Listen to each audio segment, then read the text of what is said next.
Good afternoon and welcome to the City Council meeting for the City of International Falls for Monday, April 15, 2019. I would ask all present to please arise and pledge allegiance to the flag.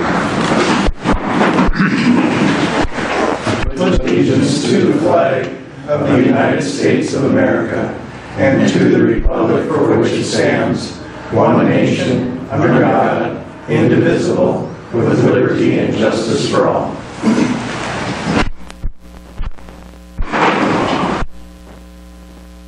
Thank you. I would ask the administrator to note the roll call with all members of the council present.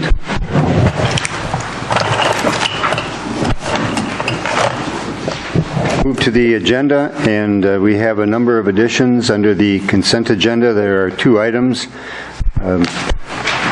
Northeast Service Cooperative grant of $300 and the resignation of part-time patrol officer Jill Ellsbury. Under new business, item number 3 is a mayoral proclamation. Item number 5 is a exempt permit for raffle tickets. Item 8 is acknowledge the promotion of a police sergeant position. And under item 12F, authorize a letter to be sent to the county engineer and county board. Your pleasure with the agenda and the additions. With additions. Motion by Councillor Buller to approve the agenda with the additions. I'll second. Second by Councillor Kraus. Discussion on the motion or the agenda? Hearing none. Question? Aye. Aye. Aye. And I would vote yes. Motion is carried. Agenda is approved with the additions. Thank you.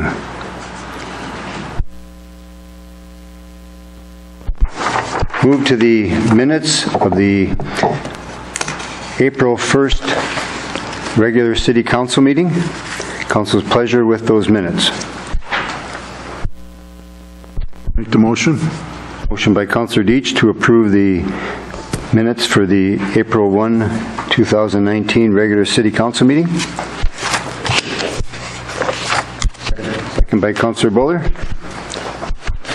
Discussion on the motion or the minutes? Hearing none. Question? Aye. Aye. Aye. Aye. And I would vote yes. Motion is carried. Minutes are approved. Thank you.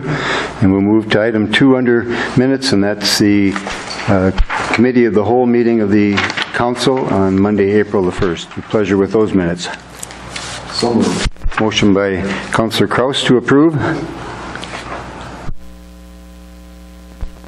Second it. Second by Councillor Buller.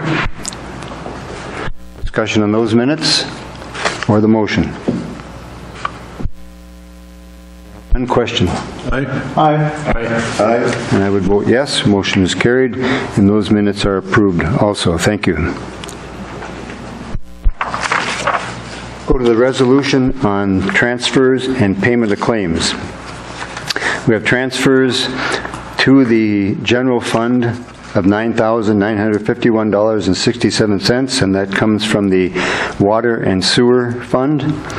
And we have to the Permanent Improvement Fund $66,666.66 from the Water and Sewer Fund. And to Fund number 403, the Reserve for Capital Outlay, $25,760.42. Those also would come from the Water and Sewer Funds. We have accounts payable claims for the City of International Falls of $387,164.37. Airport Commission claims of $7,239.97. And Library Board claims of $5,638.77. Council's pleasure with the resolution approving the transfer and the payment of claims. Motion. Motion by Councillor Deitch to adopt that resolution. Second. Second by Councillor Kraus. Discussion on the motion or the resolution?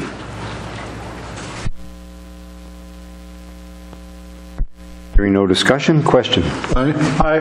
Aye. Aye. I would vote yes. Motion is carried. Resolution is adopted approving the transfers and the payment of claims. Thank you. Go to the audience, and anyone in the audience that wishes to approach the council at this time.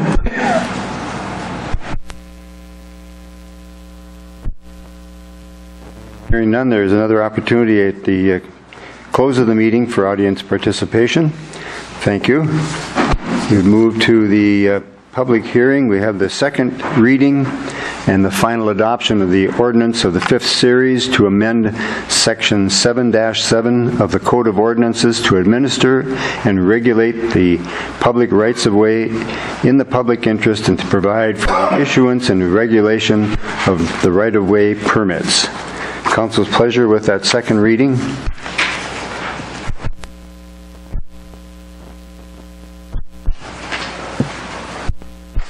I'll make that motion.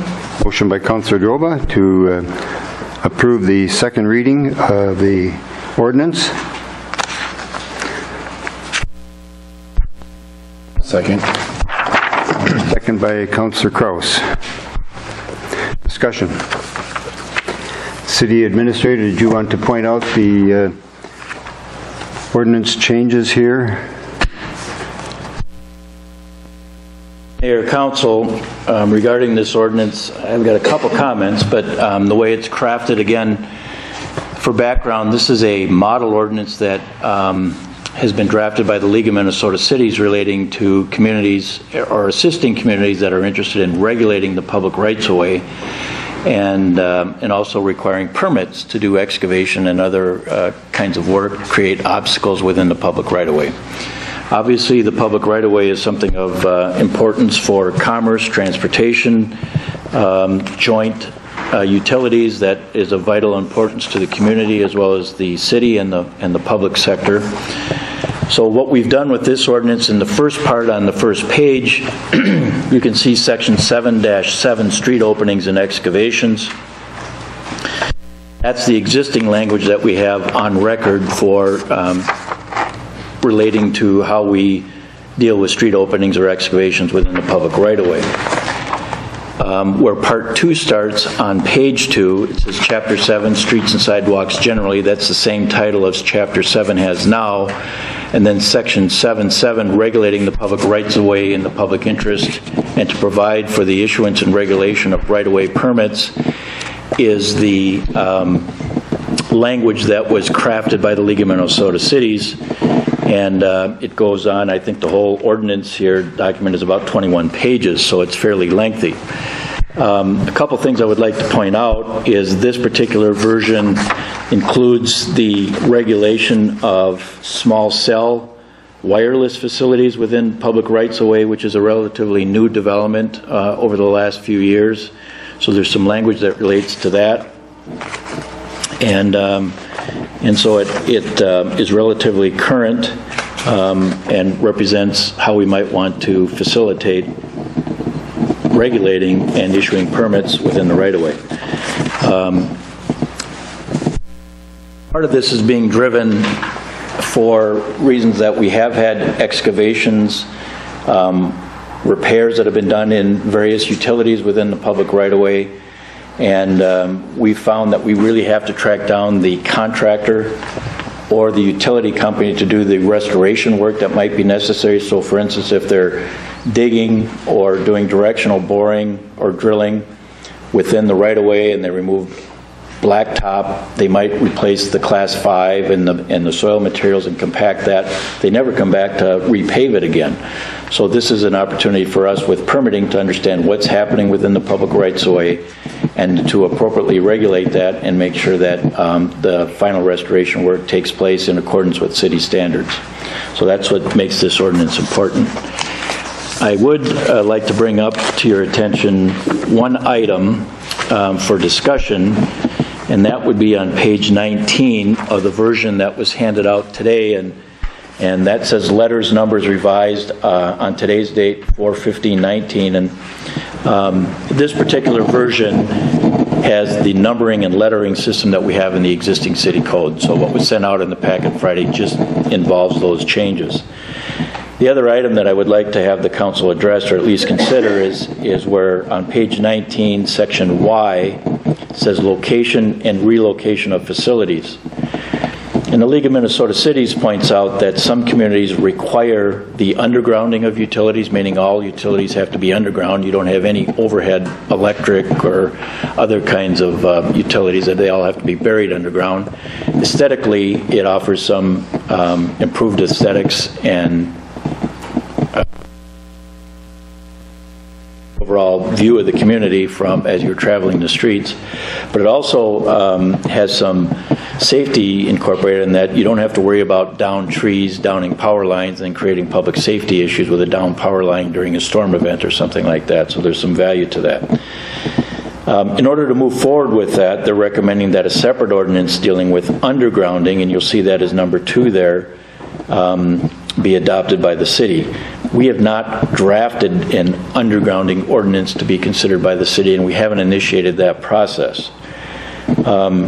I think just given that we have a significant portion of the existing developed portions of the city of International Falls that already has above grade utilities, that we might not want to change the complexion of the community where we have existing built environment.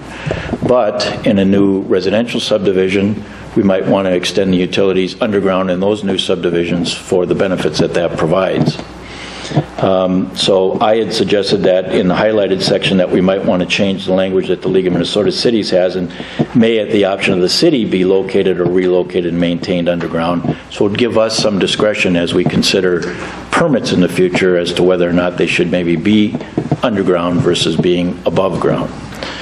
We haven't had a lot of conversation with that at the Public Works Committee meeting, so I just wanted to point out to the council that this provision is in here, and if it's something that the council feels strongly about, we can incorporate in here.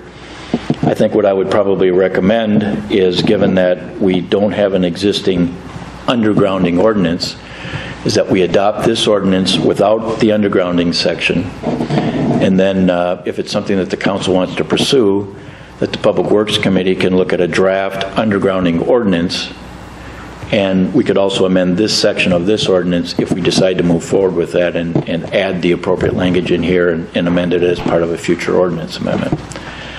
I hope that's not confusing. I wanted to provide some general background, but I think that is kind of an important feature. You'll see in a lot of growing communities that most of the utilities are underground. And again, there's different reasons for that. A lot of it's aesthetic, but some of it is also prevents having to have overhead electric crews coming out after storm events trying to repair down power lines, or when you have a lot of sleet, freezing rain, and those kinds of things, the power cables can actually get overweighted and fall and break and stuff. You don't have those issues when you've got underground utilities. On the other hand, the downside to underground is that we have very heavy clay soils, has a tendency to expand and contract significantly due to freeze-thaw cycles, and maybe for certain utilities it doesn't make sense. So that would be part of the conversation at a Public Works Utility Commission meeting if that's how you want to move forward. Over, please. So if we adopt this draft ordinance, if we draft this ordinance tonight, do we have to come up with a fee schedule at a later date? Because as of right now, we don't have a fee schedule for permits. Well, there are some fees included there's a section dealing with the wireless communications, and there's prescribed fees in either federal rule or federal law that have to be used. So I did ask before the meeting, I guess the section I'm looking at is on page 12. L says small wireless facility agreement, and it does have prescribed fees included in there. And those are set, as I said, by federal law. Kelly, I'm going to ask you, I printed that out, but I didn't get a chance to make a copy of it or look at it. So I apologize, I didn't bring it with.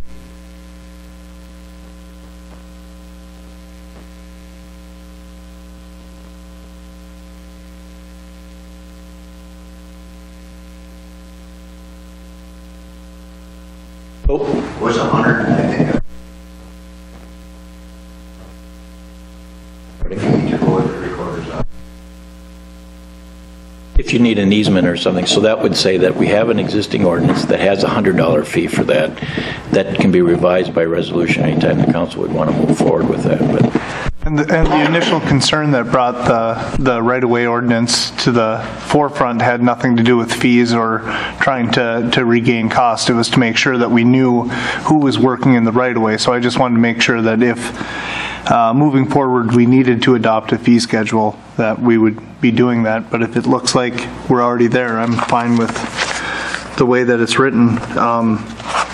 I would also agree with the city administrator about the underground wirings. It makes sense moving forward if we're building and expanding to build out in the future underground, but not to limit ourselves for what we're doing now. So, Further questions or discussion? The question I would have would be with regard to the communication to contractors that may want to do work digging up a sewer or a water line or something that they're working on for a homeowner. How are we going to communicate this change to them and have them come in and register so that we know who is doing what where? Mayor, Council, I would propose that we send letters to everybody that we know do work regularly within the city limits. All the utility companies would be notified. Some of our primary contractors that do plumbing, electrical, as well as other excavation work for sewer, water activities, services, that type of work would be notified. I would also propose that we send a notice out to within our water utility billings so that the public is informed in general, because as the council is familiar, everybody is responsible anytime they excavate to notify Gopher State One Call, so that all the utility companies and other people that have utilities within the right-of-way can come out, mark that so that they don't do any excavation and end up puncturing a fiber optic line or electric line or something like that. The other reason why this was moved forward after we had met at a committee level is that there is a Gopher State One Call annual meeting tomorrow at Bacchus, and we were proposing that if this gets adopted by the city council, is informing all the contractors, and there's typically 40 or even more than that attend that on an annual basis. So the city is a co-sponsor of that, so we would try and get this information out to that group as early as tomorrow evening. Very good. Thank you. Further questions or discussion with regard to the adoption of the second reading of the ordinance? would you like an amendment to the motion to take out the underground wiring at this, or underground utilities?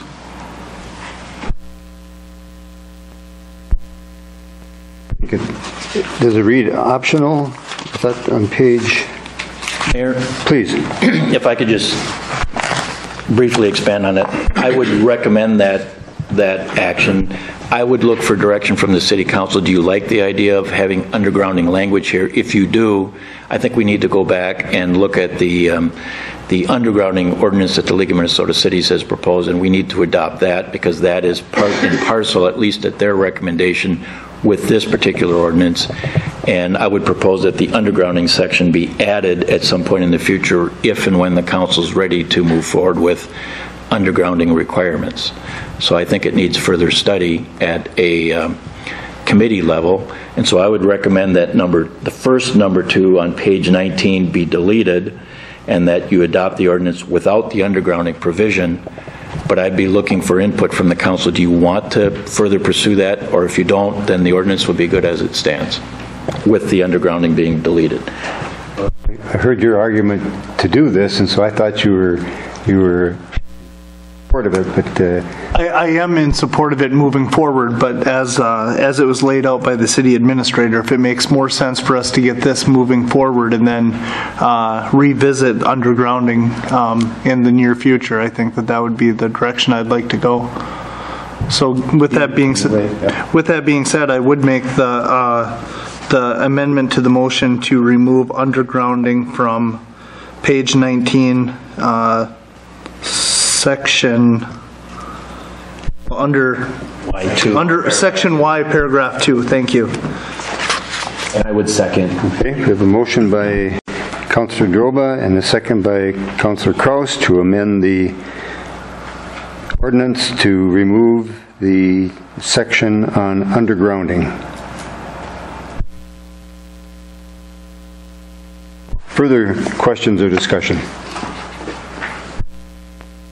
We will take the amendment first then, and you've heard the motion to amend, and that's to delete this section for now and consider it as a future item for the council to consider. So everyone clear on that amendment? All right. And then Chair would call the question. Yes. Aye. And I would vote yes. Motion is carried, and that item will be deleted. Then would go to the main motion to adopt the ordinance without that section in it. And there's no further questions or discussion. The Chair would call the question. Aye. And I would vote yes. Motion is carried, and the second reading is passed and of the ordinance. Thank you.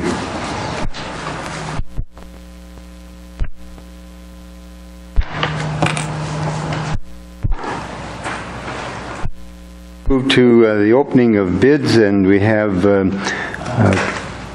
excuse me. Mayor, another item that we would like council action on is because of the length of the ordinance, in order for our ordinances to be effective, they need to be published. We've drafted a summary ordinance, so we would need a separate action on the part of the council to allow us to publish a summary of the ordinance. So I've included that in there. We would just also have to change the lettering and the numbering on the summary. I wasn't able to get to that, but I would ask that the council do that. You'll see it in your packet. It said summary at the top, handwritten, and it was about 2¼ pages long. Okay, council's pleasure with the printing of the summary in place of the ordinance. So moved. Motion by Councillor Kraus, second by Councillor Buller to approve the printing of the summary of the ordinance.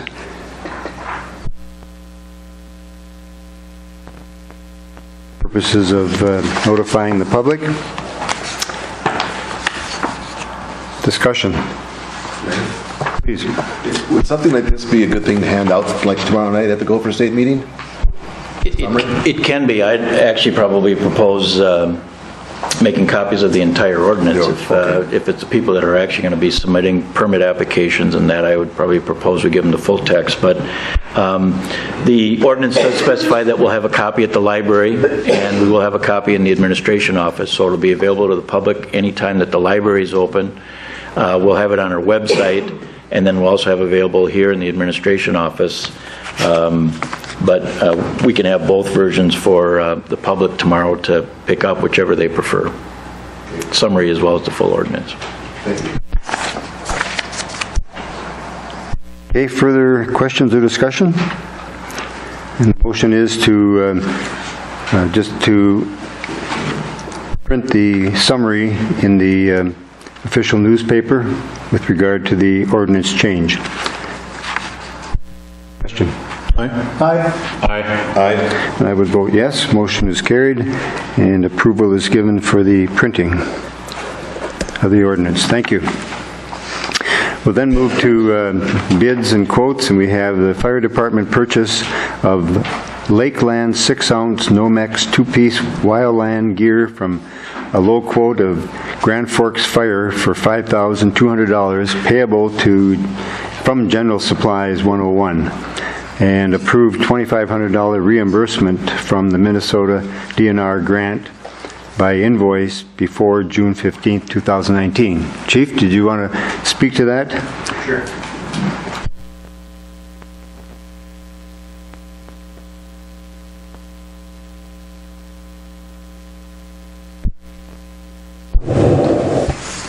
Councilors, this is kind of a rehash of, you guys did approve the DNR grant that was issued to us earlier.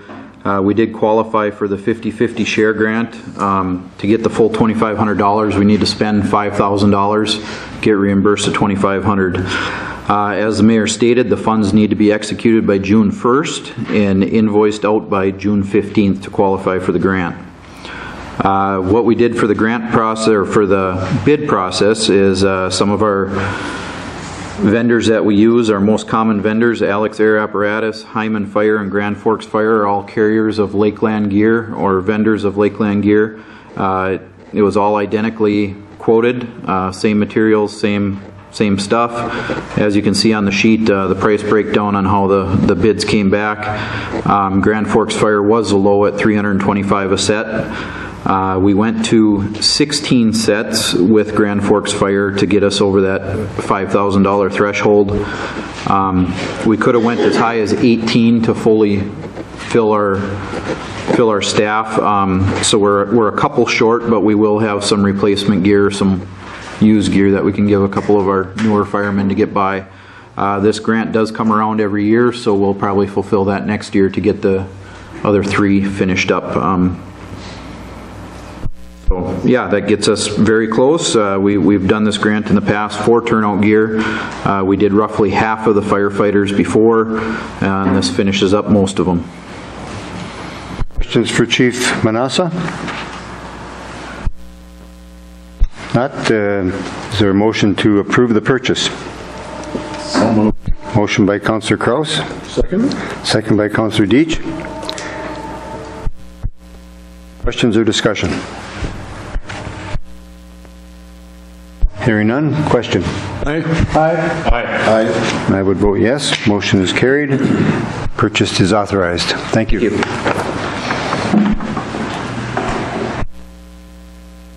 Move to old business and authorize the travel and training expenses for the council to attend the League of Minnesota Cities annual conference, June 26th through the 28th, 2019 in Duluth. This is the item that was on the consent agenda, did not pass the consent agenda at the last meeting, and so it is now on old business. Council's pleasure with that. I so moved. Motion by Councillor Buller. Second by Councillor Droba. Motion is to authorize the travel and training expenses for the council to attend that annual conference. Discussion or further discussion? Question. Yes, please. As you know, I'm against this. I really feel, as we say, the EMTs, the rescue squad, we turned them down for 7 people. We sent 3 or 4. I would like to amend the motion that we send 3 from council instead of the full council. I just don't think it's right. It's a bad image when we send full council members to a committee meeting or to a workshop when other groups, we said no. And I do realize it comes from different funds. I just don't think it's sending the right message out to the community. I understand you're making a motion to amend. To amend to 3. To 3. Limiting the number of councillors that it can attend would be to 3. Okay, you've heard the motion to amend, limiting the number of councillors that can attend the League of Minnesota Cities annual conference to 3. Is there a second to the motion? For a second time, is there a second to the motion? I'll second. I would like to discuss it. Second by Councillor Droba. I just have a question then. If we're going to narrow it to 3, the way that if we're talking apples to apples, and the way we handled the EMT service, the fire chief who oversees that department got to pick who got to go. So for the city council, if we do only allow 3 of us to go, who makes that determination? I would leave that up to the city council, and the mayor's the lead of the city council. He would have the number 1 say, but it would be up to the city council which 3 go. So you're including the mayor in your amendment, because the mayor he's not a city councilor, so really there's only 4 of us. So it'd be 1 out of 4. Okay, I understand what you're saying. What I would propose to do, if we're talking all 6 of us, half would go, whether it's city council or the mayor or the administrator. Half of this group right here. I don't want to just say the city council. Further questions or discussion? Mayor, just for discussion, I had actually scheduled a trip months and months ago for the end of the month, anticipating that the league would be this 3rd week, 2nd to 3rd week, and unfortunately I have a conflict, so I will not be going to the conference, although I think it's a very good conference. It's very educational, and they do provide good updates after the legislative session, but I cannot attend this year's conference, so it would just be an issue the council would be attending. Please. I too am unable to attend, so that brings you down to 4. I hate to say it, I wouldn't go just because of my stance against it. May I say publicly, it would be a really good opportunity to attend. I think it would be too, but we've got to be fair to everybody. Good time.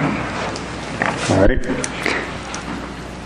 Motion is to limit the number from the administrator and members, the 5 members of the council, to 3. Further discussion on that motion to amend? Question? Aye. No. No. I would vote no. There being 1 for and 4 against, the motion to amend fails.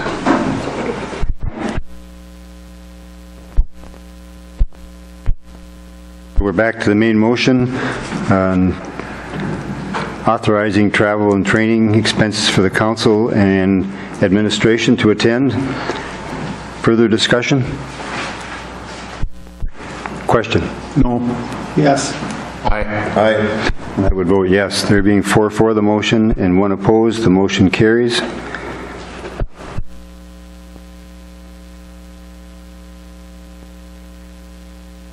Training expenses are approved. Thank you. Move to the consent agenda, and there are 3 items under the consent agenda, and as the small print above points out, and just want to make sure that everyone is clear on this, that any counselor can request that an item be removed from the consent agenda so that it can be debated and voted on by the council. The reason for having a consent agenda is these items are generally not of question, and so it just allows one motion to adopt the entire items that are under the consent agenda. So anytime you wish to have an item removed, just at the beginning of the agenda, just say, I'd like to have this item removed for discussion from the consent agenda, and that will occur. So hopefully that's good understanding that everyone has, and it does require a unanimous vote on these. So I would ask, is there any of these items that anyone wishes to have removed at this time? Okay, the items under the consent agenda: to approve the change in the training schedule for the street commissioner to attend the Minnesota Waterworks Operator School in Grand Rapids instead of going to the one in Duluth in September. Second item is to accept the Northeast Cooperative Renewal Wellness Grant in the amount of $300. And item 3 is to acknowledge the resignation of part-time patrol officer Jill Ellsbury effective the end of the day, April 28, 2019. Motion to approve the consent agenda? So moved. Motion by Councillor Droba. Second by Councillor Buller. Question? Aye. I would vote yes. Motion is carried. Consent agenda is approved. Thank you. Move to new business, and item number 1 is the presentation and request by Voyage Forward Marketing Partnership to assist in the preparation of a marketing video to external audiences.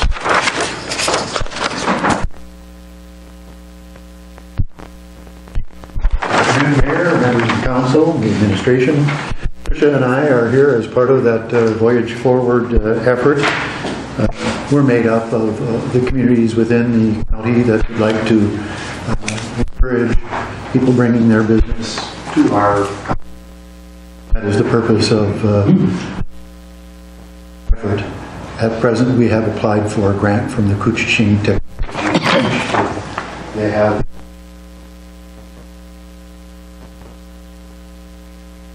communities would have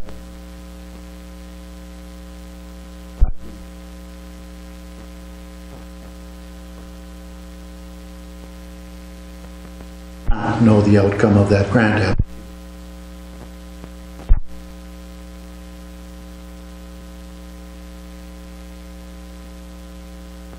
For that end, we're asking each of the 5 communities $500 to go to. Everything for you, Trish? That is my understanding of this stage of the request. And we're not actually asking for money, but telling you that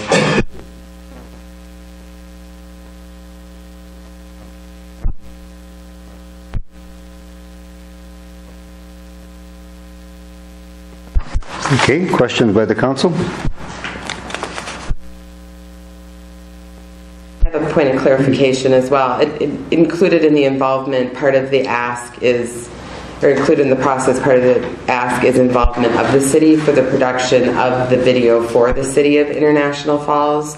That a donation in regards to staff time to help give input and assist the committee with coordination of the videos specific for the recruitment for your city's portion of the kind of greater video series, for lack of a better term, is also granted with that. But no specific time or hour dollar request at this point. Councilor Kraus, please. Can I ask what the Chamber's contribution is? The Chamber hasn't given a direct contribution at this time, other than just time served on the committee, as there's no particular, it's not just a member-driven video, it's a county-wide as part of Voyage Forward initiative, and just that we support Voyage Forward. Okay, other questions? I guess I thought there was also another item of expense or grant, and I can't put my finger on it right now.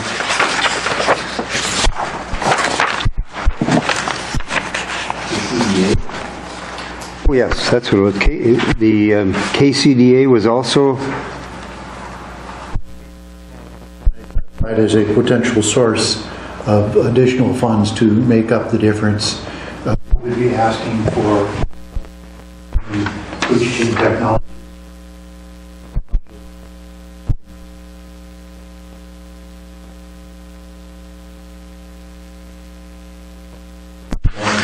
And with the $2,500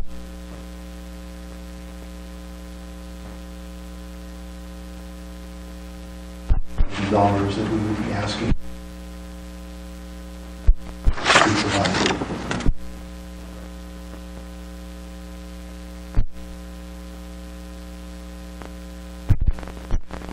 Have you identified a firm that's going to do this work? Is there a professional firm that's going to be hired? Yes, a firm has been identified but not hired. Again,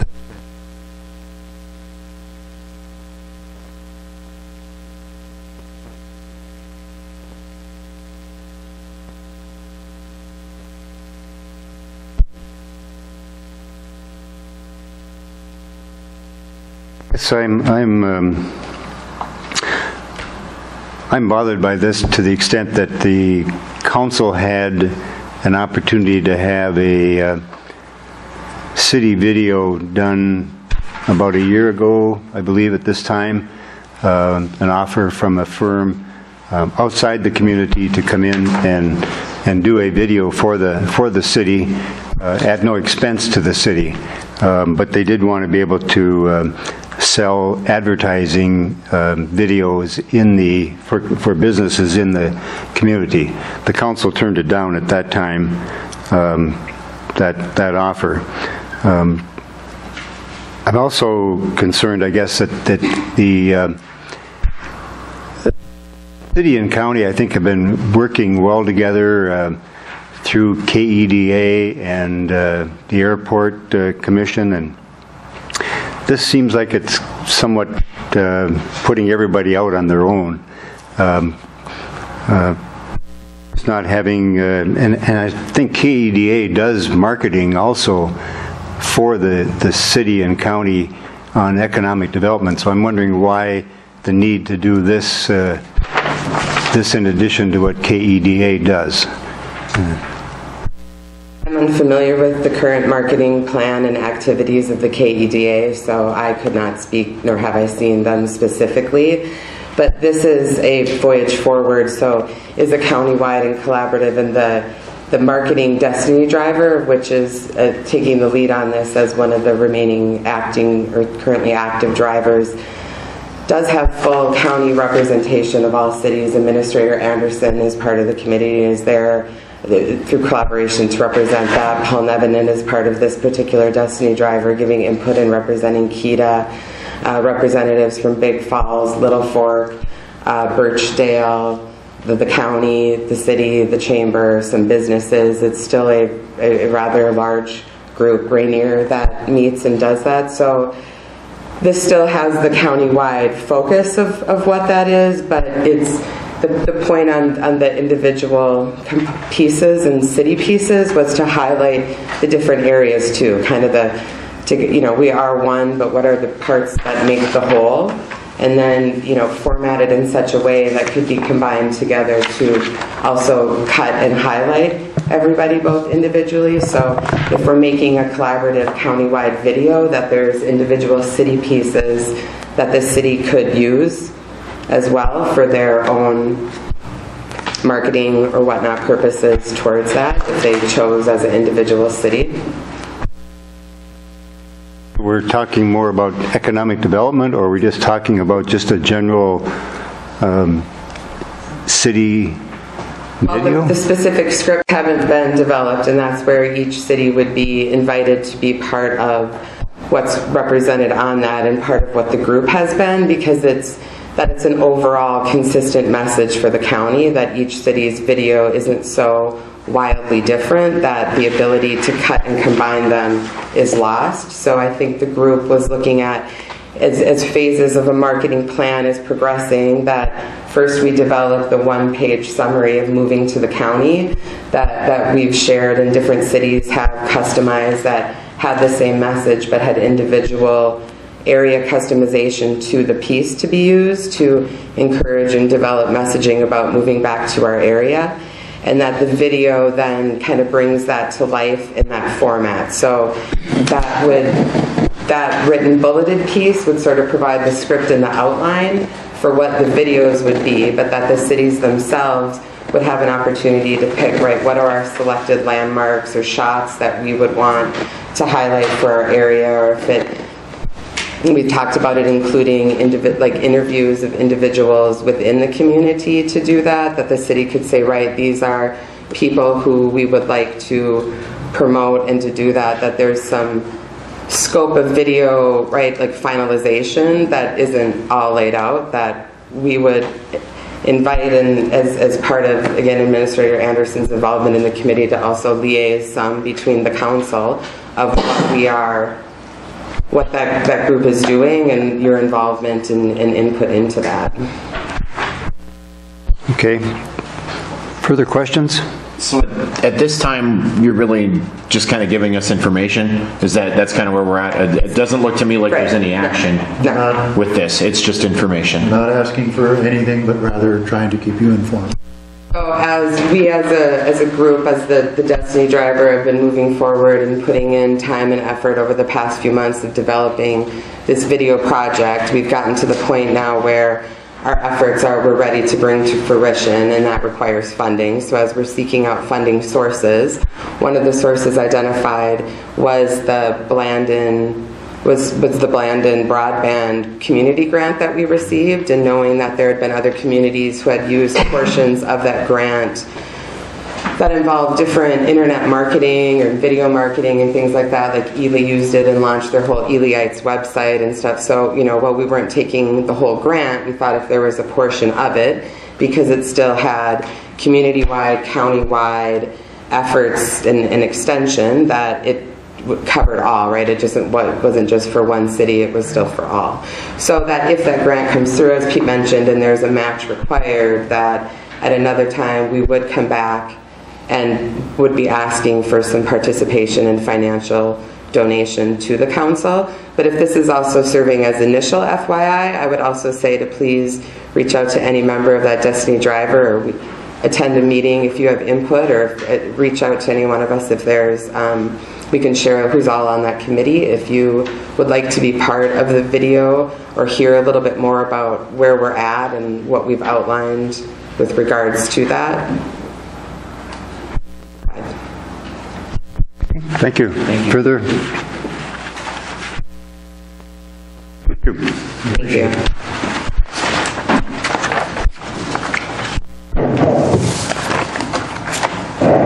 Number 2 under new business is just a piece of information that the Falls Airport will be awarded a Minnesota Council of Airports Outstanding Leadership in Airport Planning and Strategic Initiative Award at the Minnesota Council of Airports Conference in Wilmer on April 25th. Certainly thanks goes to our engineering consultants, Short, Elliott, and Hendrickson, folks that have been working with us on that. Also to the Federal Aviation Administration and the Office of Aeronautics. They've played key roles in helping move this planning effort for the rebuild of the runway and the taxiway of our airport, which is certainly a critical piece of infrastructure for our city. So thank you to the Airport Commission for their good work, and to our consultants, and to the sponsors from the Federal Aviation Administration and Office of Aeronautics. Questions on that? We'll move to item number 3, which is a mayoral proclamation on Sexual Assault Awareness Month for April 2019. Council's pleasure with approving that. So moved. Motion by Councilor Kraus, second by Councilor Deitch. Discussion on the motion or the proclamation? Hearing none, question? Aye. Aye. I will go yes. Motion is carried. Proclamation is approved. Thank you. Item number 4 is a resolution authorizing the execution of the Minnesota Department of Transportation 2020 grant agreement for air service marketing. This is a standard agreement that the airport has with the Office of Aeronautics, the state of Minnesota. And let's see, what is the amount on, let's see, it'd be on the 4th page. The state puts in $22,668 if the city is willing to put in $9,786. So there's a total of $32,454 that's available for marketing the airport of International Falls. Your pleasure with that agreement.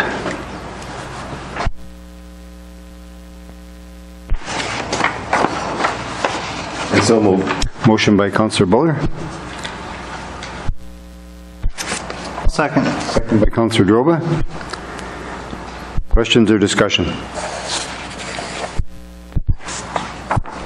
And that is a budgeted item for the Airport Commission. Further questions or discussion? Question. Aye. Aye.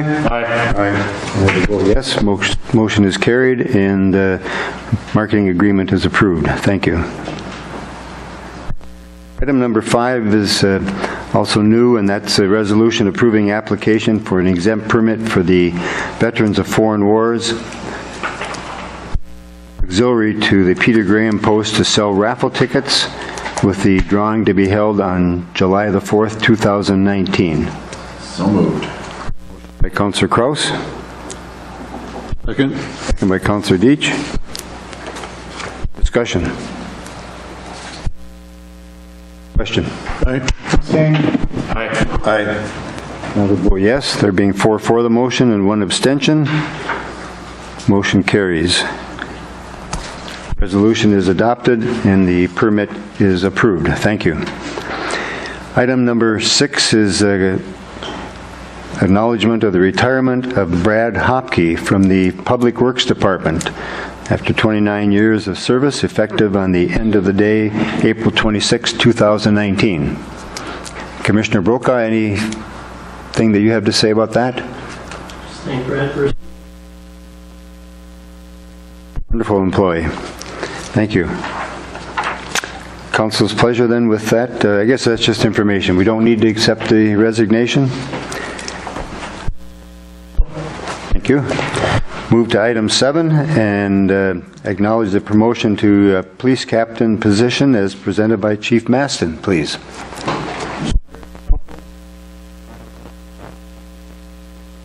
There's no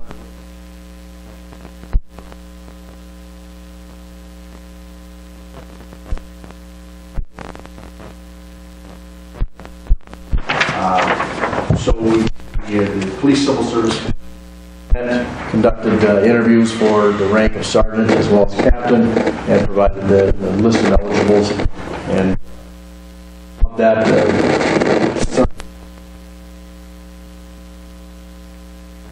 and Officer Josh Maston would be promoted to the. With that, we now have a vacancy in our department, and I would ask Officer Franco from part-time to full-time to fill.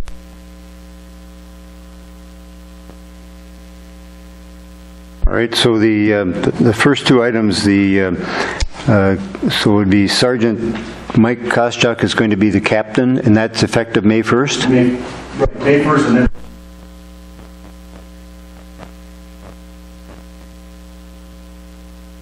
Okay.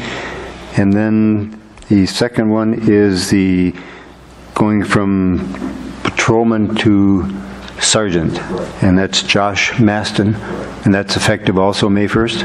Very good. And then the council action to replace the vacant patrol officer. And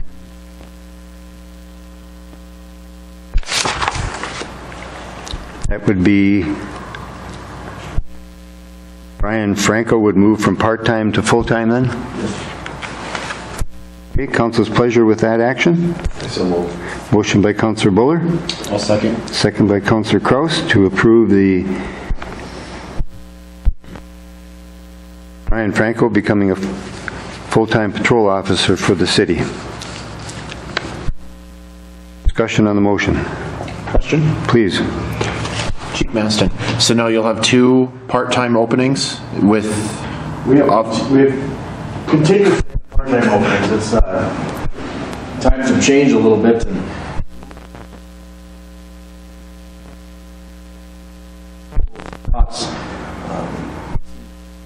we always had a good stock of applicants, primarily local.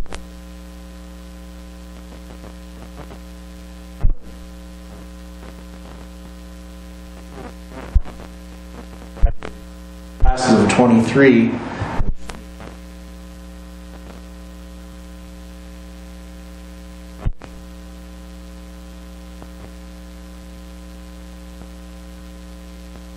Further questions or discussion with regard to approving the appointment of Brian Franco to full-time police officer for the city? None. Question. Aye.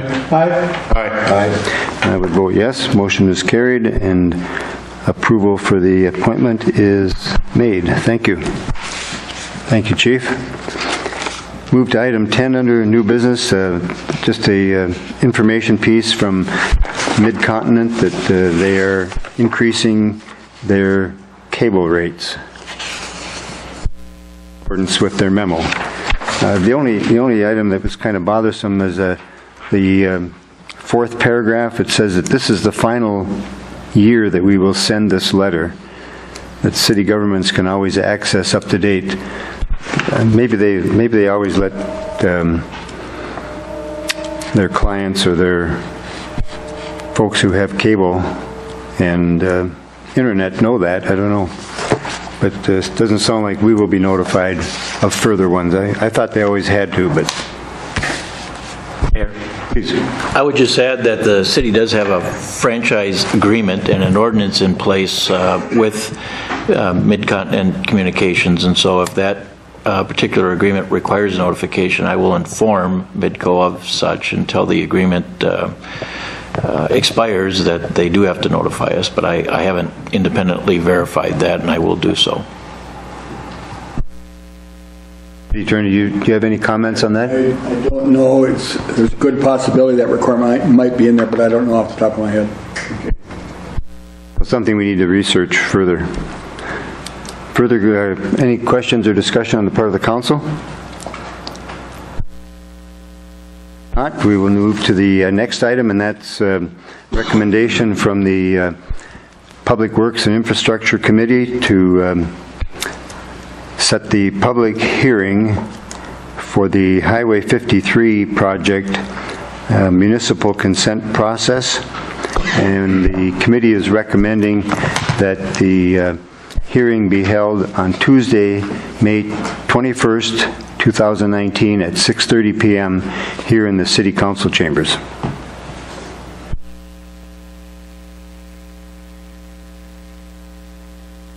Council's pleasure with that? Motion by Councillor Kraus. Second by Councillor Buller. Questions or discussion? And that will be advertised in the newspaper with regard to that date and time, and any questions that folks have with regard to the Highway 53 project can certainly be brought forth at that time. Further questions or discussion? Question? Aye. Aye. Aye. Aye. I will vote yes. Motion is carried. Public hearing date and time are set. Thank you. Item number 12 is approved Public Works and Infrastructure Committee recommendations for the 2019 improvement projects. And item A is the municipal state aid reclaim and repave project with some curb and gutter replacement and ADA sidewalk improvements on 14th Avenue from 11th Street north to Highway 71. And a motion approving this would be accepting the specifications and approving the calling for bids. Council's pleasure with that? I would make that motion. Motion by Councillor Droba. Second. Second by Councillor Buller. Approving the improvements on 14th Avenue, as you've heard, with regard to the repaving, the curb and gutter, and sidewalk improvements. And that's accepting the specifications and approving the calling for bids. Further questions or discussion? Question? Aye. Aye. Aye. Aye. I will vote yes. Motion is carried. Project is approved. Thank you. Item B is 8th Avenue East, and that's bituminous paving. This is presently a unimproved street, and that would be from 19th Street to 150 feet south of 20th Street. And City Administrator have information here. Are we adopting a resolution to follow the state statute on assessing project? Yeah, Mr. Mayor, I think the motion would be to accept the engineering's report of feasibility and cost estimate for the 8th Avenue proposed improvements. And then also authorize the appropriate resolution to be prepared for signature by the mayor and myself in order to allow us to special assess the improvement costs. Currently, the city's policy is for the city to pay for the stabilization costs, which is essentially regrading, putting in class 5 base, and stabilizing the foundational support for the road surface. And then we assess the costs of the bituminous overlay. And I believe the engineer's specifications is that there'd be 2 separate lifts paved. The first lift would be a base course, and that would be 2 inches in thickness. And then the second lift, which is also known as the wear course, would be about 1.5 inches for a total of 3.5 inches. And it would be that share of the costs that would be assessed to the adjacent and benefiting properties. And we would prepare a resolution as necessary to comply with the Minnesota Statutes Chapter 429 in order to be able to assess those costs. So the motion should allow us to do all of that. Well, the foundation work's already completed, is that correct? I believe that's correct on 8th Avenue and 6th Avenue. Grade correction has been made. Right. So all they got to do basically is lay the blacktop, is that correct? Okay. So a motion to approving item B would be, as the city administrator pointed out, would be accepting the engineering report and feasibility and adopting the appropriate resolution for the assessment process. Council's pleasure. I'll make the motion. Motion by Councilor Deitch. Second by Councilor Buller. Questions or discussion? Councilor Kraus, please. Mr. Mayor, if I remember correctly, all of these bulleted items were on our agenda for the Committee of the Whole meeting 2 Mondays ago and were sent to this for adoption by the council as one item. So do we have to go individually, or? Well, except that in this case, certainly this one needs of F. Yeah, this one needs to be, but this one needs to be, I think, separated in a motion, because in order to follow the appropriate state statute to assess, because we're going to assess the property owners for that improvement. We've made the subgrade correction, but now when they put the bituminous surfacing down, the property owners will be assessed on a front foot basis.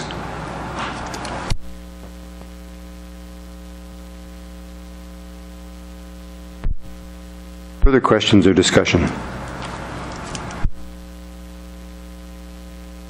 None. Question. Aye. Aye. I would vote yes. Motion is carried, and the project is approved. Thank you. So items C, D, 1, 2, 3, 4, and item E can certainly all be passed in one motion if council wishes to do that. Motion by Councilor Kraus. I'll second. Second by Councilor Droba.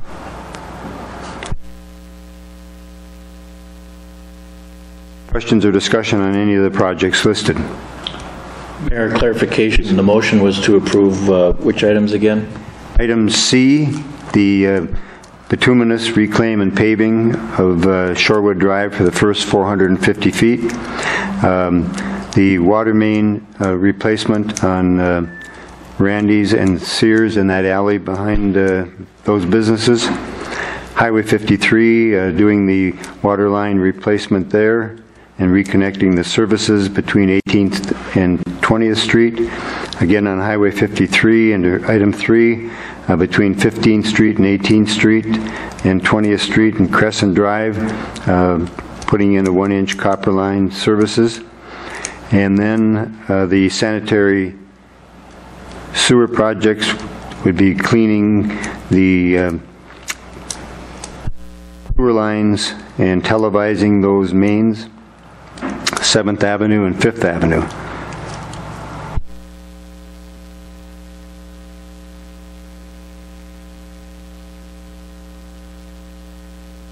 We have a motion by Councillor Kraus and a second by Councillor Droba to approve those projects.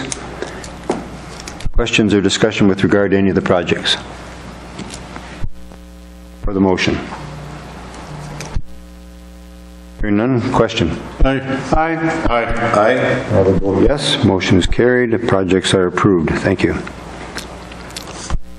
And to the item F under 12, under new business, is to authorize a letter be sent to the county engineer and the county board requesting installation of a sidewalk on the south side paralleling Keenan Drive, which is County State 8 Highway 45 from the Good Samaritan Assisted Living Facility driveway to Highway 71.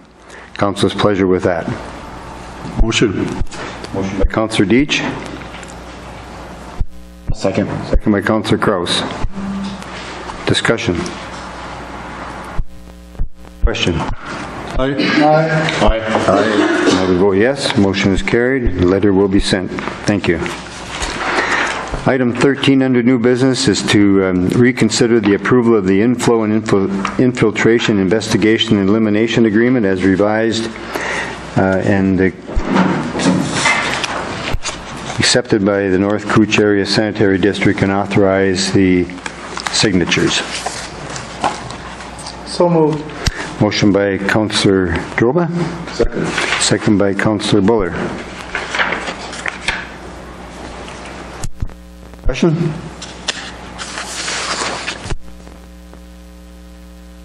Question? Aye. Aye. Aye. And I would vote yes. Motion is carried, and elimination agreement is approved. Thank you. Item number 14 is ad hoc committee recommendation to authorize funds for advertising and conducting commercial and residential cleanup day. I'm not sure that that's what the committee recommended. I think it was to let folks know that the city would be enforcing its blight, is what I recall the... That's basically it. It included that, but also that there would be a city cleanup day coming. Right, but blight would be enforced through the proper channels and initially or finally fines issued. So we're looking to expend from city funds about $500 or thereabouts to advertise between the newspaper and radio station to make citizens aware and ask their support in doing a cleanup of the city. Accept that as a motion. I'll make that as a motion. Councillor Deitch. Second to the motion. Second. Second by Councillor Buller. Discussion. None. Question. Aye. Aye. Aye. And I would vote yes. Motion is carried, and authorization for the funds for advertising are approved. Thank you. Anything else under new business? Mayor, clarification perhaps only on my part, but when I asked the question about the provisions of the ordinance that were going to be addressed in the motion C, D, and E, you went through items D, 1, 2, and 3. You didn't mention item 4. I believe that was to be included also, so I wanted that clarified. And then secondly, we received 2 letters from the engineer. One was for the 6th Avenue West improvements. It was from County State 8 Highway 50 going north about 520 feet on 6th Avenue. And I just want to make sure, I want to clarify, was the council's motion on 8th Avenue, did that also include 6th Avenue, or do we need a separate motion for that? First, to your question on the, I failed to mention the 6th Street from 4th Avenue to the alley on 53, making that improvement because we need to make those this summer prior to the project being done on Highway 53 in 2020. So that was included in the motion, I believe. And then secondly, I think we need a separate motion on 6th Avenue. That work was done. It was done with a petition by the citizens in that area of 6th Avenue, and they have the understanding that they will be assessed for that improvement, but I think we need to have the approve the feasibility and follow the appropriate resolution under statute 429, the assessment process. So I think a motion would be in order for that. Motion by Councillor Buller. Second. Second by Councillor Kraus to approve the 6th Avenue West County State Aid Highway 50 going north 520 feet and accepting the feasibility of that project and adopting the resolution on the assessment process. Further questions or discussion? Question? Aye. Aye. Aye. I will vote yes. Motion is carried, and approval is given to 6th Avenue project. Thank you, City Administrator. Further under new business. Hearing none, we'll move to reports of boards, committees, and department heads. City Administrator, please. Just briefly, Mayor, I think we had on the agenda for a committee of the whole meeting previously that we had submitted some paperwork with the assistance of our Street and Water Commissioner, as well as Willie Koschik, who's the Emergency Management Director for Koochiching County, to get some grant funds or some assistance for the storm cleanup from our storm event last August 27th and 28th, I believe. And so I signed some paperwork today that we should get over $28,000 reimbursed for equipment and labor costs to do that storm cleanup. And we were estimating about 550 cubic yards of trees, branches, and other debris that were cleaned up and deposited in our compost site and then burned over the course of the winter on 2 separate occasions. So I do expect that that will get approved, and we'll see just over $28,000 to compensate the city for our extra labor and effort in doing that cleanup. So that'll help the bottom line a little bit. Other than that, I don't have anything else unless the council has any questions. Very good work. Certainly welcome the $28,000. Further questions for the City Administrator, please? Not. City Attorney. Mr. Mayor, Council, we did have the hearings on the blight cases that the Council took action on. Judge Leduc approved those requests and issued orders. There's a 20-day grace period for the owners to challenge those. I don't anticipate that those would occur, but once that 20 days is run, then those structures can be removed by the city. Also been working with the Baldwin family on their plans to clean up and improve the old Teepee Motel property. And they've made a proposal to us, which I've forwarded to Administrator Anderson, and they're anxious to work with us to develop a plan to improve that property. That's all I have. I guess maybe to that question, was there something from the State Fire Marshal with regard to that? Did they want to do something in attempting to burn? Well, I'm just vaguely aware that there may be some interest in doing a controlled burn there on some of what's left, but I think that's just in the discussion stages as far as I'm aware. And that would be by the State Fire Marshal's office? I'm not sure who would conduct it, and I don't know if anybody's talked with Chief Manassa about that or not, but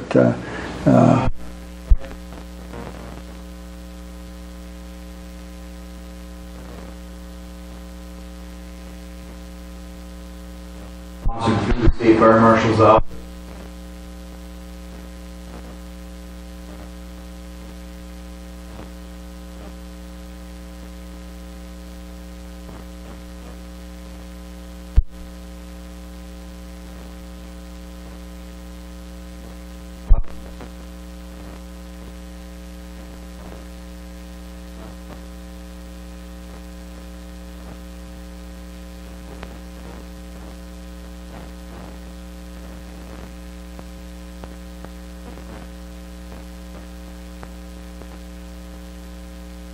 Question.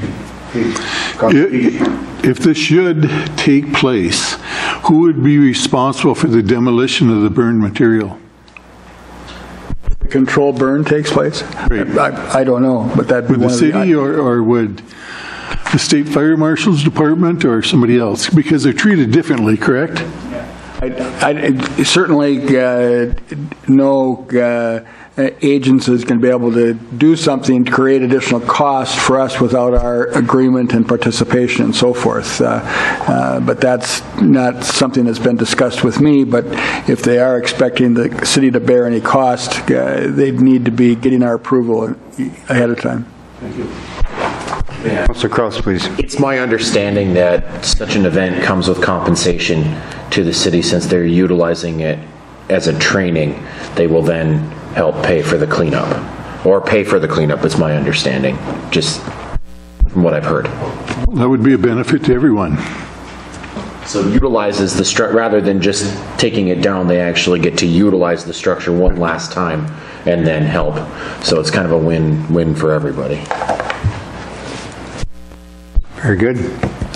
So that negotiations are continuing. They are, and with the Baldwin family, yes. They've sent a proposal to us, and they're waiting for us to respond. Councilor Droba, please.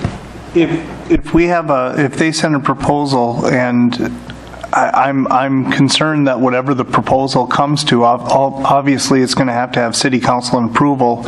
And if the five of us aren't in on some of those negotiations or knowing about it at least at a committee level before it comes to a city council, I think that there's going to be a lot of discussion and there's going to be a lot of conversation on how we move forward with that. And as we're building a negotiation, I think the city council should be somewhat knowledgeable at a committee level of what their negotiation is, of what they're asking for from the city. Yeah, I just received it at the end of last week. I forwarded it to Ken. I presume Ken will probably send copies to all of you for your input and review. Negotiations probably isn't the correct term. Okay. They sent us we tried to have some negotiations months ago, and those didn't get anywhere. And they've taken certain steps on their own, and then they approached us, Ken and myself, about reigniting discussions. I asked them, we were trying to set up a meeting, but we couldn't get everybody together on the same days, so they just said, we'll send you a proposal. I got that at the end of last week, and Ken got it probably Friday, but they are awaiting our response. One of the family members stopped in and saw me today, so I think they're fairly anxious to get something moving, and at this point the ball would be in our court to respond to them. Mayor. Please, City Administrator. Just a question of the City Attorney. So you intentionally used the word reigniting discussions on this conversation? That was a slip of some sort. I'm not that sharp. So Mayor, I obviously would want to have participation with an appropriate committee of the council before we move forward. And as the city attorney mentioned, we came in after business hours on Friday afternoon, and so I will move forward and get input from everybody as we move forward. Council can expect more information. Sure. Okay, further questions? Further from the city attorney? Nothing further, Mr. Mayor. Thank you. Good work on on getting the buildings cleared from the court, and hopefully we'll be able to see those raised in the next few weeks or months. And part of the order that Judge Duke did approve for us to file affidavits after the fact of all the costs of the removal and so forth, and that will be taxed to the property owners. So they'll be sent. They're given an opportunity to pay it. If they don't pay it, I think by October 1st, then it gets assessed on next year's taxes. Very well done. Thank you. Chief Maston. Mr. Mayor, Council, you have in your packet the Police Department's activity report for the month of March. In that, you'll see we had some training during that month. Officers that attended the Data Master We had our TASER recertification. We also had Officer Friends and Deputy Sari attend Alice instructor training, and that's something we've had requests for from the public in the past.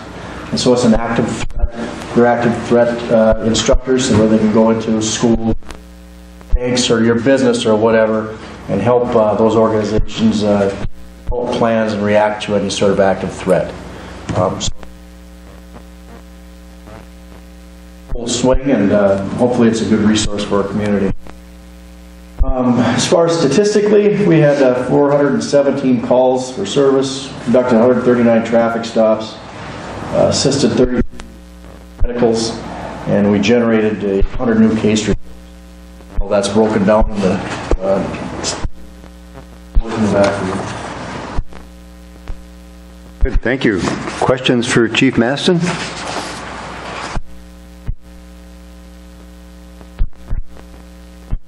Very well done. Thank you, Chief. Chief Manassa?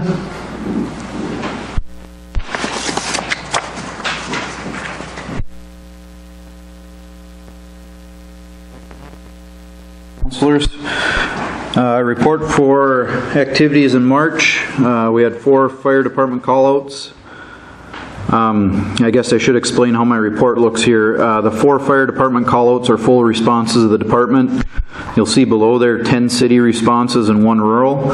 Those include that not full department responses, stuff that maybe I did as the chief or sent a representative to look in on.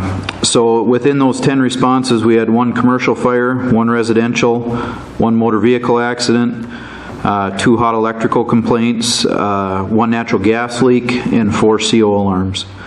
In the rural area, we did have 1 fire alarm activation that was on a private home that had its own fire alarm system with a call that went to a call station, so that was a response on that. Monthly fire meeting for on the 21st of March was regular business meeting along with water rescue training.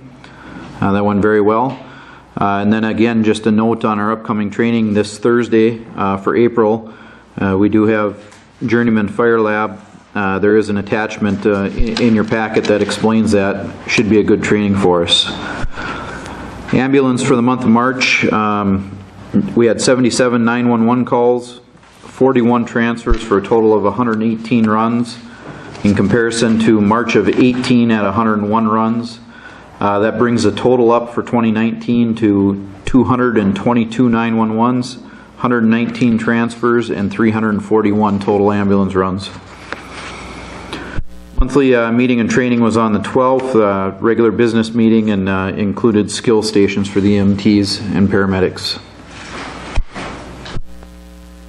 Very busy month. Yes. Questions for Chief Manassa? Councilor Droba, please. As I understand it, Rural Fire is looking at expanding their service to the islands. Is that correct? That's my understanding, yes. How in-depth have we been in those conversations since we're the ones who offer the service of Rural Fire? I have been invited to the last month's Rural Fire meeting. That's the first Rural Fire meeting I've been in attendance of. These are preliminary talks at this time. Part of their expanding of that area, and I hate to say this to be misquoted here because I'm not sure I have this 100% correct, but I believe it has to go to a vote of the residents of the affected area. I think it has to pass petition. If it does not, I think it goes to a public vote on the next, but again, please don't, I might be a little bit off on that, but there is a very rigorous structure they go through to get that to happen. Part of the reason they're looking to expand that area is they are looking at a purchase of a fireboat. If they get that boat, we've been in discussion with them, I've been in discussion with them, I should say, on how we're working together to see how the operation of that boat would happen. As far as step 1 is acquiring the boat. If they do purchase a boat, there would be further discussion as to how it's stored, if it's in the water all the time, if it's on a trailer, operation of the boat. One of the things we're doing as the city fire department on the forefront, we've discussed how that, we've already decided that we would be in operation of the boat. So we're going a step further, and we've talked to Voyageurs National Park, and we're doing a little mutual training with them and getting in on their boat operators course. Rural Fire has already agreed that if we have people that have gone through that course and got certified, that they would recognize that as an okay to operate their vessel. So we're being proactive on that. Realistically, I believe the earliest they could see the boat would be the spring, summer of 2020. I don't think that's a reality for this summer at this point. So there's a lot of kind of contingents here that I guess I don't know concrete answers on, but Rural Fire has been in contact with me, and we've discussed some points, and we're moving forward on that. I just wanted to make sure that we were involved in the conversation, since ultimately we are a big part of the fire service that would be taking care of the area. Absolutely, and one of the struggles with the islands, of course, is we can't access those in winter months. One of the things that was brought up is, I don't remember the exact percentage, they had the number of residents that are there year-round, and it's very few that are actually there year-round, so they're thinking fire threat in the winter is nil with nobody occupying those properties. So our response would strictly be to summer months or when accessible by water. Very good. Further questions for Chief Manassa? Please, City Administrator. Just to expand on that, it's my understanding in the preliminary conversations that have been discussed at a county board level is that there's about 200 properties or built properties on the islands, and so whatever the fee is that Rural Fire Protection Association charges their existing customers, they would also be charged. The 200 customers plus or minus would be charged the same fee, and that additional revenue would be sufficient to pay off the cost of a marine fireboat if they move forward. So, Mayor, I had a question of the chief. He had indicated that we did have one rural fire response for a fire alarm activation. I was just wondering if that was a false alarm or if there was actually a fire. There was actually a small fire. The fire alarm operated correctly. What it amounted to was a space heater being used in the home, and it melted some of the polyester carpet fiber that it was sitting on. So the alarm did go off correctly. It did not result in a fire per se, but the response did find some melted carpet. And then are false alarms a problem for our department or not? As far as number? Yeah. Do we have a lot of them? Is it a recurring problem and you have to respond? I mean, I see periodically you have like the CO alarms and you have to respond. Are those, I'm just wondering if they're problematic for our department, because I don't see big numbers, but I don't know if everything is reported if it's false. Not problematic. It is normal operating, normal procedure of business. We do have a couple false alarms a month, it seems like, normally. One of the things we run into, especially with commercial businesses or commercial fire alarm systems, is they are more prone to false alarms, but we'd rather respond and have a false alarm than to see something actually happening. So. Finally, Mayor, just wondering if you want to elaborate on the additional data that you've provided in this report versus past reports. So you want to think regarding the ambulance activity?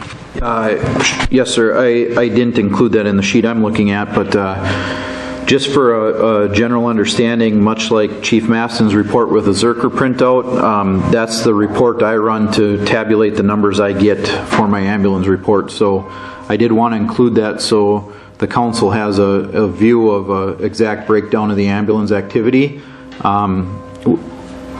There's a little bit more detailed information that I don't think I want to cover verbally each month, but it is something that I think is good for the council to see, and with respect to numbers and percentages of runs and calls, it does a very good job of breaking down all the runs.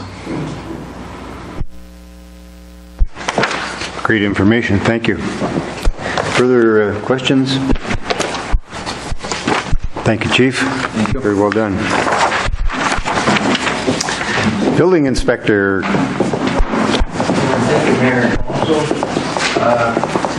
In your packet, you have the quarterly report that the one thing I have to get corrected is in the zoning one. The zoning one is showing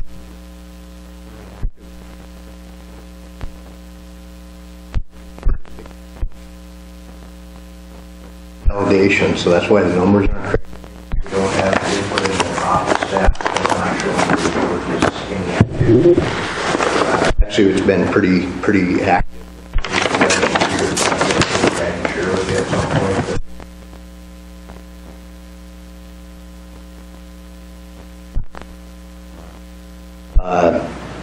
Permits were down for the month of January, February, and March would be the first.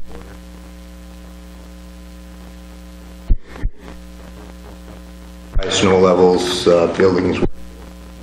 Last month, though, since about the 1st of April, considerably, and things are actually moving.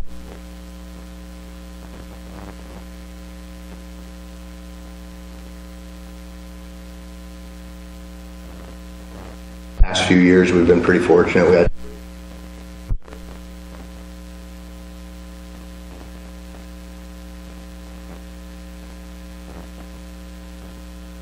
that one big building yet.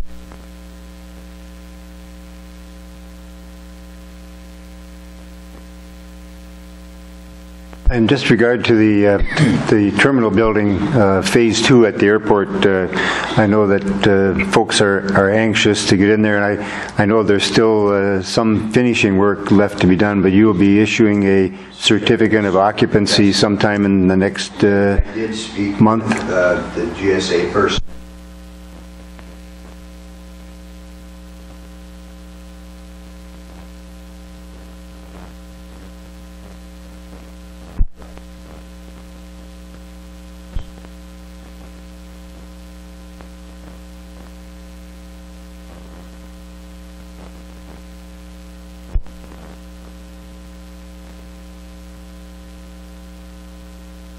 And do you issue temporary We can issue a temporary certificates for certain spaces, which could help. I think it's all going to come together about the same time, but I think they're okay. Project goal, yes, we could do a temporary. Further questions? Another note, I worked a lot with Steve last week on the buildings. It was nice to get. And I went for lunch today, and basically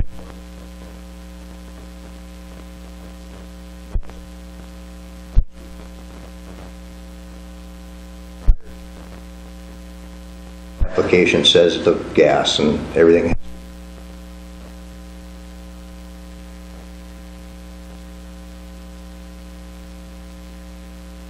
Thank you. Congratulations to both you and the city attorney. Good work. Thank you. Thank you. Commissioner Brokaw. Nothing to share. Thank you. Hopefully you're feeling better. All right, we'll move to reports of the council committee, boards and commissions. Any council committees? I know you faithfully read the mayor's report every Monday, but I just want to take 1 minute and speak to the item, let's see, 1, 2, 3, 4, 5, 6, item, the seventh bullet down, and that's last Wednesday attended the Northeast Minnesota Area Transportation Partnership meeting in Duluth, and there's a number of projects that are going to be done in this area, and just pointed out there's repaving of 25 miles of Highway 6 from Big Falls down to Highway 1. There's some work on Highway 71 from the county line down to Black Duck. The expansion of the 4 passing lanes on Highway 53, which the Highway 53 committee has been working on for some time. Those bids are to be let on May 17th, so we don't know what that looks like yet.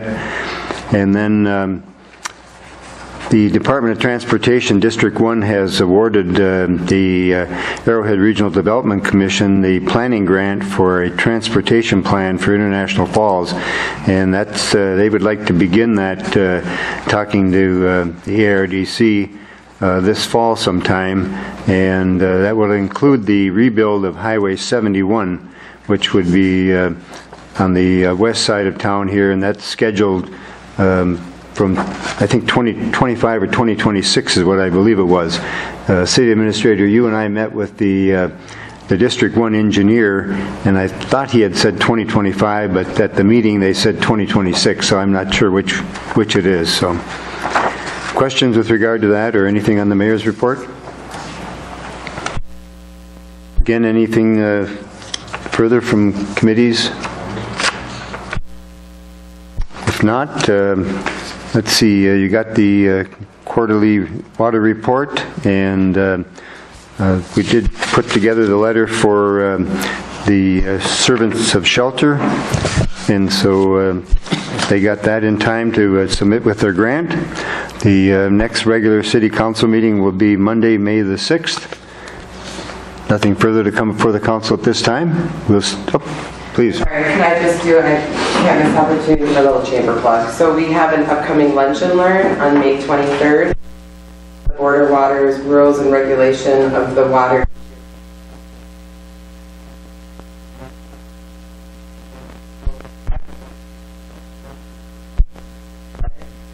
This year the Park Service will also be part of that, and add in if people have, not specific to the presentation, but will be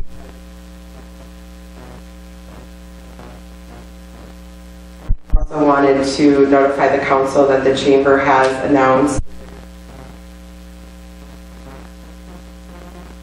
on May 2nd, Thursday, May 2nd, the first.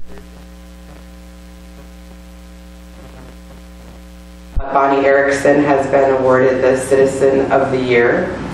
True Star Federal Credit Union is the Distinguished Customer. 1171 Boutique is received.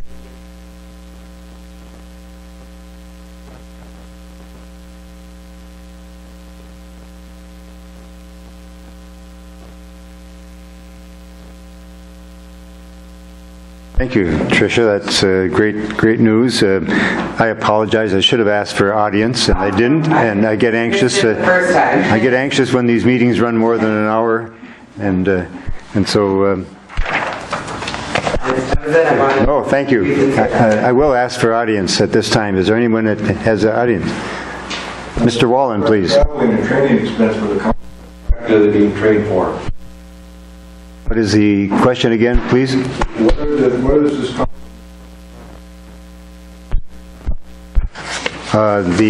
you're talking about the League of Minnesota Cities annual conference? Yes. There's a host of items on there. I'd be happy to give you that. Darren,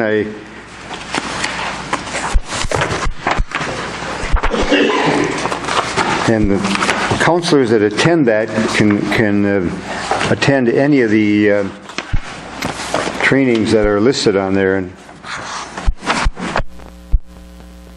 Pardon? Sure. So they range from financing to all different agenda items that the council might be dealing with.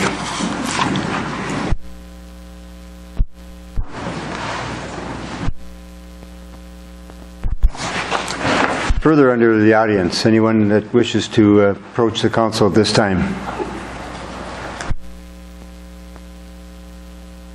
And anything further from the council at this time? Next meeting is May the 6th, so we've got a few weeks between meetings this time. Yeah, meeting right after this. Yes, we do have a EDA meeting.